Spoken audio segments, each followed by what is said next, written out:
నా పేరు కేవి నరసింహ. నేను కొల్పూరు గ్రామ పంచాయతీలో 4వ వార్డు నుండి అభ్యర్థిగా పోటీ చేయడం జరిగింది. నాతో పాటుగా మా భార్యను కూడా ఇదే గ్రామానికి పంచాయతీ సర్పంచ్ అభ్యర్థిగా పోటీ చేయడం జరిగింది. మేము ఇద్దరం భార్యాభర్తలము. అయితే మేము పోటీ చేయడానికి ముఖ్య ఉద్దేశం కూడా ఏంటంటే, తెలంగాణ రాష్ట్రంలో కూడా యువత రాజకీయం అంటేనే భయపడిపోతున్నారు. అలాంటి యువతకి మేము ఇవ్వాల్సిన సందేశం ఏంటంటే, ప్రతి 21 ఏళ్ళు దాటిన ప్రతి యువత కూడా రాజకీయంలోకి రాణించాలి.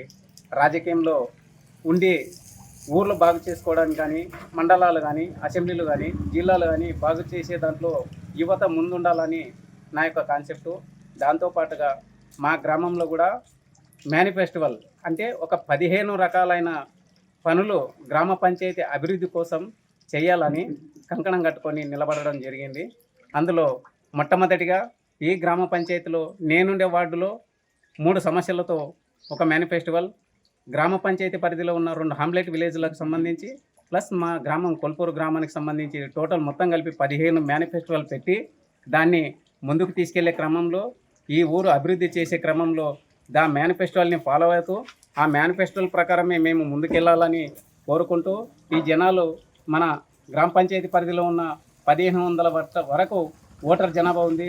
వాళ్ళంతా మా మీద దయతలిచి మాకు గిన అవకాశం ఇస్తే యువతరం ఏమి చేస్తుంది, యువతరం ఏ విధంగా ముందుకెళ్తుంది, ఈ 5 ఏళ్లలో వాళ్ళకి చేయాల్సిన అభివృద్ధి చేసి చూపిస్తూ, రేపు కావాలంటే తెలంగాణ రాష్ట్రంలో 12,000 పైచిలుకున్న గ్రామ పంచాయతీలకు ఏకైక రాష్ట్రంలో, ఈ రాష్ట్రంలో ఏకైక గ్రామ పంచాయతీ కొల్పూరుని తీర్చిదిద్దే దిశగా మేము ముందడుగు వేయడం జరిగింది.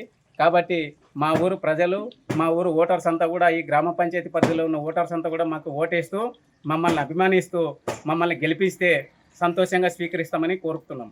Thank you. ఇద్దరం కూడా ఆదర్శ వివాహం చేసుకోవడం జరిగింది. మొట్టమొదటిగా ఇక్కడ ఎస్సీ రిజర్వ్డ్ అయ్యి ఉంటే మా భార్యని ఎస్సీ క్యాండిడేట్గా 2011లో మేము ఆదర్శ వివాహం చేసుకోవడం జరిగింది. వాళ్ళను వస్తే కూడా మహిళలు ముందుండాలని తెలంగాణ రాష్ట్రంలో కాన్సెప్ట్తో ముందుకెళ్తుంది. కాబట్టి మొట్టమొదటిగా వాళ్ళకి అవకాశం వస్తే కూడా సంతోషపడికేసి మా భార్యని అభ్యర్థిగా పోటీ చేయించడం జరిగింది. నేను కూడా వార్డు మెంబర్గా పోటీ చేసాను. కాబట్టి అందరు కూడా ఆదరిస్తారని ప్రత్యేకంగా ధన్యవాదాలు తెలియజేస్తున్నాం. మిత్రం, ఏ వ్యవస్థ వచ్చినా, ఏ సర్పంచులు వచ్చినా ఏమి చేయలేకపోయారు అభివృద్ధి. నేను చేయాలని పాల్గొని అందుకని సర్పంచ్గా పోటీ చేసిన. కుల వ్యవస్థలు చాలా ఉన్నాయి కొల్పూరు గ్రామంలో, చాలా పలుకుబడి అనేది ఉంది. కానీ ఎన్ని పార్టీలు వచ్చినా కూడా ఏం చేయలేకపోతున్నారు. నా ఆలోచనతో చేసిన సర్పంచ్గా. గ్రామంలో మా కొల్పూరు గ్రామంలో 5వ వరకే ఉంది చదువు. ఇంతవరకు చాలా వెళ్ళిపోయినారు. సర్పంచులు అయినారు, జెడ్పీటీసీ అయినారు. 10వ తరగతి వరకు చేస్తామని అన్నారు. ఇది వరకు ఏది చేయలేదు. వేరే ఊర్లోకి వెళ్ళి చదువుతున్నారు, చాలా ఇబ్బంది పడుతున్నారు. చదువులకి చాలా వెనుకబడి ఉంది కొల్పూరు గ్రామంలో. చదివకపోయింది అసలు ఊర్లో. అట్లా పెట్టుకొని సర్పంచ్ వేయడం జరిగిన ఆలోచన. మమ్మల్ని గెలిపించగలరని కోరుతున్నాను. అభివృద్ధి చేయాలనే ఆలోచనతోనే పట్టుబడి చేసాము. మా ఆయనని మమ్మల్ని గెలిపించగలరని కోరుతున్నాను. అసలైన తొలి వెలుగు.